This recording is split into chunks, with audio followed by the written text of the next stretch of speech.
Rafael Veiga de saída do Palmeiras. Caleri com obrigação de compra no São Paulo. No vídeo de hoje do canal do Nicola, bora abordar esses dois temas importantes. Quero falar também sobre o Grêmio, que admite pagar um prêmio aos seus jogadores em caso de permanência do time na primeira divisão. Bora falar ainda sobre um atacante do Flamengo na mira de um time dos Estados Unidos. Tem informações sobre os maiores patrocínios master do futebol brasileiro, pegando como gancho o Vasco, que anunciou nessa quinta-feira seu novo parceiro. Vou falar também sobre a greve do Botafogo. Jogadores anunciaram que não vão dar mais entrevista, tudo isso a partir de agora. Não sei antes de me apresentar, me chamo Jorge Nicola e criei esse canal no YouTube para mais de 1 milhão de inscritos para deixar você super bem informado sobre as coisas do futebol. Se você ainda não se inscreveu por aqui, só apertar esse botãozinho vermelho de inscreva-se, ajuda pra caramba. Ativa também as notificações assim você é avisado toda vez que eu fizer vídeo novo ou o programa do Nicola dessa quinta-feira começa às 8h30 da noite, beleza?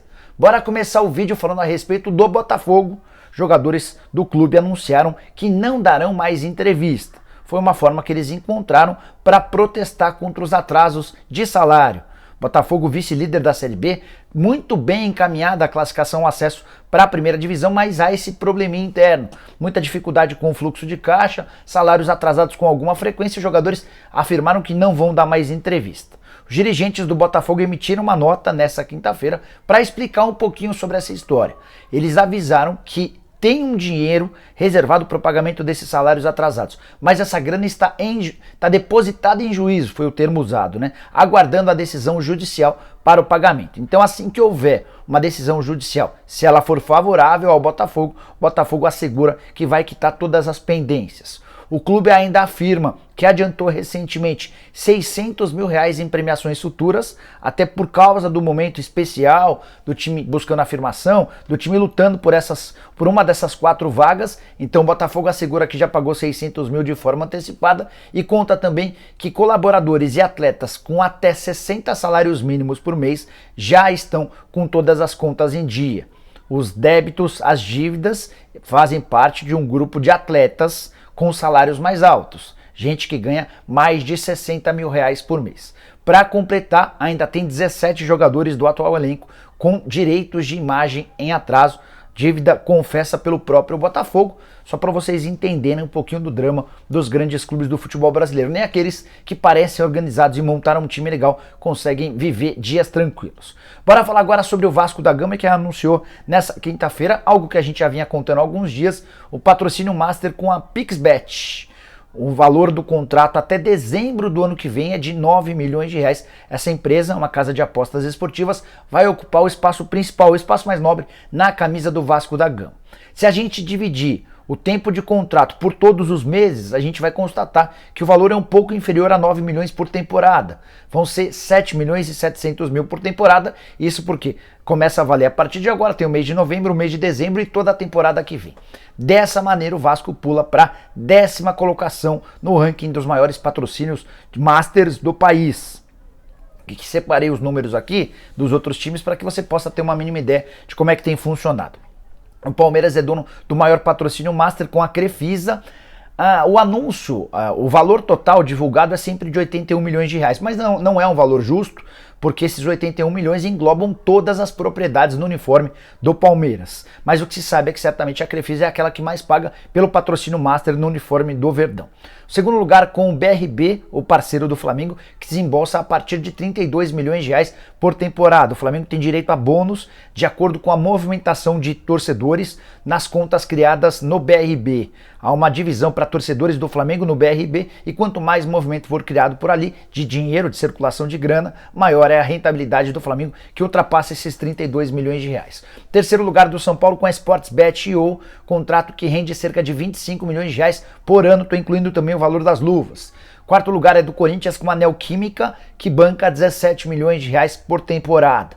Quinto lugar tem Grêmio e Internacional empatados, cada um deles embolsando R$13 milhões do Banrisul. Sétimo lugar da Samap, com o Santos, ou melhor, do Santos com a Samap e do Atlético Mineiro com a Betano, cada um dos clubes embolsando 10 milhões de reais por ano.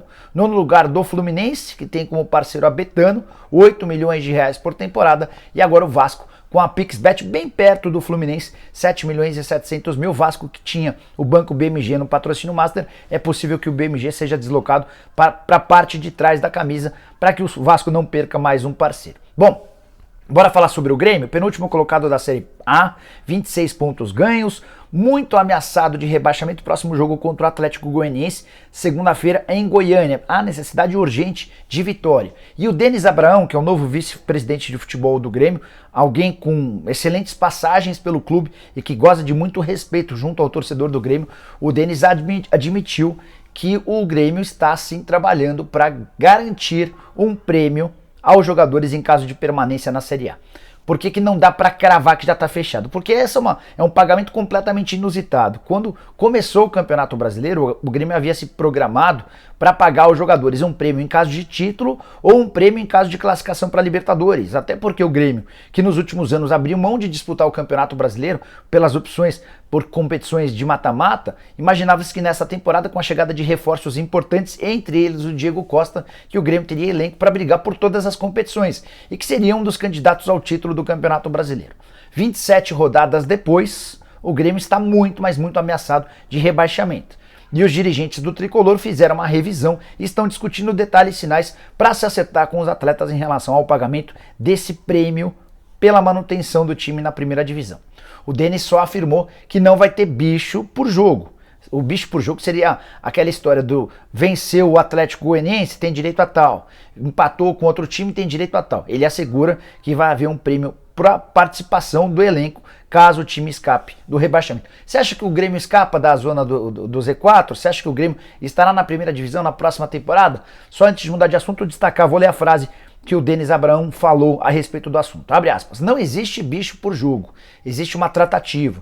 Tem uma reunião com o presidente, o Romildo Bolzan, para decidirmos o processo por objetivo alcançado. Nosso objetivo é ficar na Série A e sair dessa situação mais claro impossível. Bom, bora falar a respeito do Flamengo e a possibilidade de o rubro-negro vender para os Estados Unidos um atacante bem pouco falado no time principal. Trata-se do Thiaguinho. Você vai lembrar que em dezembro de 2019 ele foi comprado do Náutico. 7 milhões de reais por 70% dos direitos econômicos. Era tratado como uma enorme promessa por lá, foi contratado para o Sub-20 no Flamengo, não conseguiu fazer muito barulho no time profissional, até esteve no elenco no início dessa temporada, mas não conseguiu fazer barulho no time de cima. Tem jogado bem na base. Na atual temporada soma 37 jogos, 10 gols e 2 assistências. É um dos artilheiros do time Sub-20 no Campeonato Brasileiro da categoria. E o Flazoeiro, que cobre o Flamengo bem de perto, contou que o New England Revolution da Major League Soccer tem a intenção de contratar o Thiaguinho. Nos próximos dias deve haver a primeira proposta oficial. O scout do New England Revolution, o Sérgio Neveleff, esteve recentemente em um dos jogos do Flamengo Sub-20. Foi na partida contra o Vasco nessa semana, jogo de ida das quartas de final do Campeonato Brasileiro Sub-20. E a ideia a partir de agora é amadurecer essa proposta e apresentar os números para o clube. Entre os representantes do jogador e o New England Revolution já existem conversas para que possa chegar a um valor que possa agradar todas as partes. O Flamengo topa fazer negócio, entende que pode ser uma boa alternativa, especialmente porque o Thiaguinho, que hoje tem 20 anos de idade, ainda não conseguiu estourar no time de cima e já tem uma idade relativamente avançada. A ideia do Flamengo é pelo menos recuperar o valor todo investido, os 7 milhões de reais, e ficar com um percentual de uma venda futura, imaginando que ele possa ir para a Major League Soccer, jogar bem, se destacar e render um dinheiro um pouquinho mais para frente. Você venderia o Thiaguinho? Você que torce pelo Flamengo, já conseguiu acompanhar algum jogo dele? Que impressão ficou? Torcedor do Náutico também se manifeste, beleza? Bora falar agora sobre Rafael Veiga, repercutindo uma informação do Bruno Andrade. Jornalista do UOL contou nessa quinta-feira que o Inter Miami, o time dos Estados Unidos que tem como sócio o David Beckham, promete uma proposta nos próximos dias de 12 milhões de dólares ou 68 milhões de reais pelo Rafael Veiga. A oferta ainda não está na mão do Palmeiras, até cheguei a conversar com o dirigente do Palmeiras que assegurou que até esse momento não tem nada. Mas que o Inter Miami tem sim essa intenção de contratar o Rafael Veiga para a próxima temporada. um representante do clube americano está para vir para o Brasil. Ele deve vir entre o fim do mês de outubro e início do mês de novembro, para acompanhar o Rafael Veiga em loco, para conversar com os representantes do jogador e, mais do que isso, para abrir conversas e negociações com o Palmeiras. Veiga, que renovou recentemente seu contrato no mês de junho. O novo vínculo só termina em dezembro de 2024. Multa rescisória das mais altas, o Palmeiras até pode negociá-lo, mas vai exigir uma boa quantia financeira. Não sei se esses 12 milhões de dólares vão ser suficientes para contratá-lo. É legal contar que o Inter Miami acaba de fechar com o Jean Mota. Contei para vocês com exclusividade nessa quarta-feira que o Inter Miami e o Santos já bateram o martelo. O Jean se muda em janeiro para o time dos Estados Unidos mediante pagamento de 500 mil dólares. Aí você fala, Nicola, mas o Veiga está indo por 12 milhões de dólares ou pode ir por 12 milhões de dólares e o Jean Mota está indo por apenas 500 mil dólares? Vale lembrar que o contrato do Jean Mota no Santos termina na metade do ano que vem, ou seja, a partir de 1º de janeiro ele já poderia assinar um pré-contrato para deixar o peixe de graça. Situação completamente diferente da do Rafael Veiga, que nessa temporada como titular absoluto tem 46 jogos, 13 gols marcados e mais 3 assistências. Bom, importante, o Veiga está no Palmeiras desde 2017, mas já não é tão menino assim, 26 anos de idade. Isso costuma ser um empecilho para transferências, por exemplo, de atletas para o futebol europeu. Quero fechar o vídeo falando sobre Caleri, para contar uma novidade que surgiu nessa quinta-feira, não sabia dessa história. Todo mundo vai lembrar que o Caleri, quando foi apresentado como reforço do São Paulo, ele chegou por empréstimo. Ele chegou em agosto e ficará emprestado ao São Paulo pelo Deportivo Maldonado, que é aquele clube de fachada no Uruguai, até dezembro do ano que vem. 300 mil dólares, pagamento dos primeiros 100 mil dólares no fim desse ano, mais 100 mil dólares no começo do ano que vem e outros 100 mil dólares no fim da próxima temporada. Considerei um valor justo de 300 mil dólares por um empréstimo de 1 ano e meio, até para que o São Paulo pudesse experimentar, ver como é que o Caleri se sairia. Mas, porém, contudo, todavia, esse contrato de empréstimo prevê a obrigação de compra por parte do São Paulo, caso o Caleri dispute pelo menos 30% dos minutos da equipe durante todo o período em que ele estiver emprestado. Então, de agosto de 2021 a dezembro de 2022, se ele tiver atuado por pelo menos 30% dos minutos, o São Paulo é obrigado a comprá-lo. É óbvio que, a menos que o Caleri sofra uma enorme lesão e fique de fora por bastante tempo, essa meta vai ser alcançada. Então, o São Paulo vai ter a obrigação de comprar o Caleri. Você deve estar se perguntando, tá bom, Nicola, mas qual vai ser o valor? 3 milhões de dólares, é o que está estabelecido no contrato. Hoje 3 milhões de dólares equivalem a mais ou menos 17 milhões de reais. Não é um valor estratosférico, não é um valor fora da curva. São Paulo também, digamos que o Caleri acabe se machucando e jogue muito pouco. Ele não alcança esses 30% de minutos. O São Paulo vai ter a opção de comprá-lo pelo mesmo valor de 3 milhões de dólares, mas aí deixa de ser uma obrigação e passa a ser uma opção. São Paulo compra se quiser, se não quiser não compra. Desde que ele foi contratado por empréstimo, já esteve em campo 8 partidas, 4 como titular, 4 como reserva. São 361 minutos alcançados, somados durante esse período. O Caleri, que virou dúvida para os próximos jogos, se contundiu no confronto contra o Corinthians, jogo em que ele marcou o gol da vitória por 1-0. Dificilmente vai ter condição de enfrentar o Red Bull Bragantino. Ele e o Rigoni devem reaparecer no time no confronto seguinte contra o Internacional.